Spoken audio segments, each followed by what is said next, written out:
ከሰቆጣ ቃል ኪዳን ፕሮግራም ጋር በመተባበር ለአጥቢና ነፍሰ ጡር እናቶች የዶሮና የመኖ ድጋፍ ማድረጉን በኦሮሞ ብሔረሰብ አስተዳደር የጅሌ ጥሞጋ ወረዳ እንስሳትና ዓሳ ሀብት ልማት ጽሕፈት ቤት ገለጸ። ልጆቻቸው ጤነኛና አምራች ዜጋ ሆነው እንዲያድጉ እንደሚያግዛቸው በወረዳው የዶሮ ድጋፍ የተደረገላቸው እናቶች ተናግረዋል። መረጃውን ያደረሰን የወረዳው የመንግስት ኮሙኒኬሽን ነው። ኢማም ኢብራሂም እንደሚከተለው ያቀርበዋል።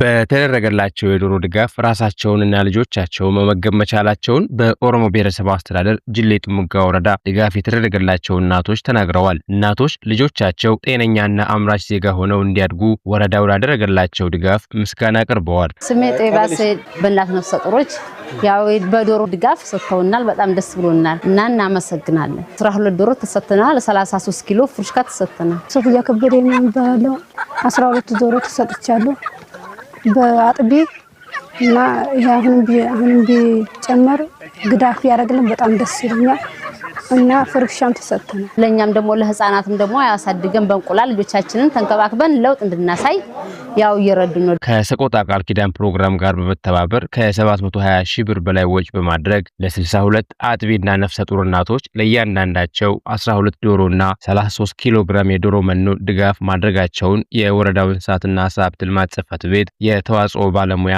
አይን አለም ተስፋዬ ተናግረዋል። የተጀመረውን በጎ ተግባር በሌሎች ቀበሌዎች ተመሳሳይ ችግር ላለባቸው ነፍሰ ጡርና አጥቢ እናቶች ተደራሽ ለማድረግ እየተሰራ መሆኑንም አክለዋል። ከሰቆጣ ቃል ኪዳን ፕሮጀክት ጋር በመተባበር ወረዳችን የሚገኙ ወደ 4 ቀበሌዎች ነፍሰ ጡርና አጥቢ እናቶች የሆኑትን ተጠቃሚ ለማድረግ እየሰራ መሆኑን ነው።